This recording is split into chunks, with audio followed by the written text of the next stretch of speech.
Brad, the first quarter, I think you're 11 of 15, came out like gangbusters. What was the difference after that? We just made jump shots in the first quarter. We weren't engaged the whole night.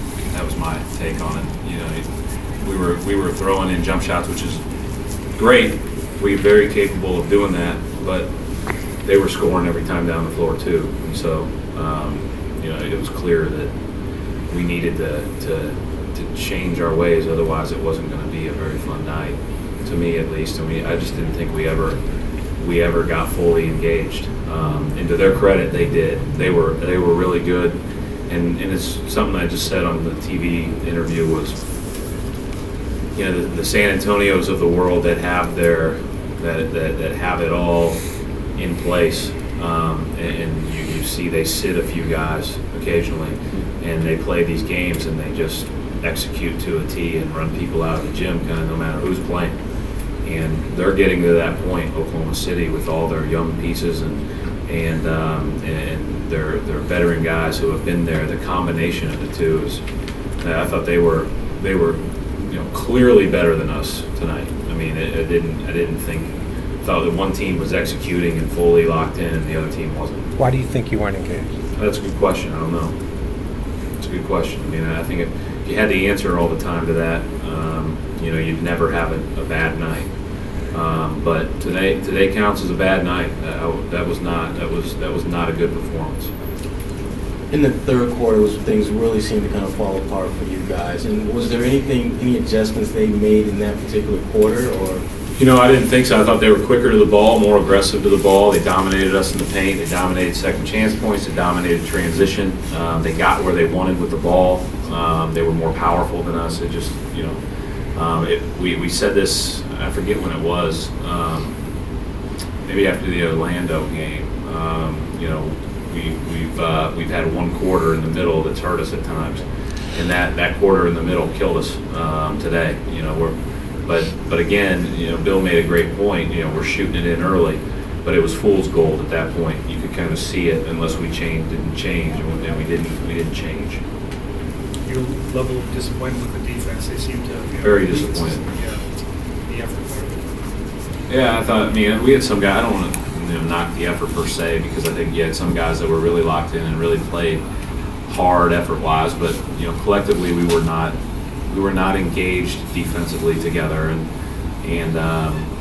you know, we were probably a little bit more aggressive on some of the pick and rolls with Jackson, and tweaked some of the things that we do to do that, and maybe that played a role in our overall togetherness. I thought it was obviously effective on him in the first half, but the other guys got going, and you know, we didn't play Lamb well enough the whole night. He's a really, really good basketball player, and you know, we just let him get going. Brad, a lot of disappointments, obviously, as you're saying, but are there any positives you can take away? It's hard for me to find it when your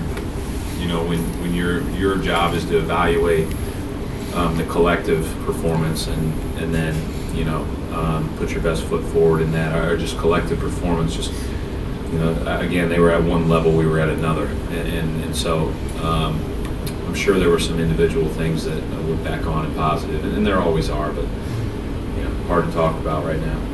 Fred, I know you're trying to put your finger on exactly what happened, but your team, you talked about them not being engaged. Do you think you guys took them as seriously as you could have on a night when they were obviously without their best player alone?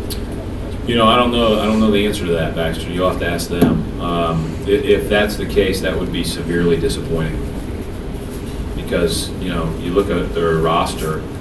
You know, Ibaka is Ibaka. Perkins is as good of a winner as there is. Cephalogis is as good of a winner as there is, and a lockdown defender. Reggie Jackson's playing at a high level. You know, as a lot of the higher caliber guards that we talk about coming in. Jeremy Lamb is as good off the bench. Collison's been there forever. You know, Derek Fisher's hit as many big shots as anybody in the NBA.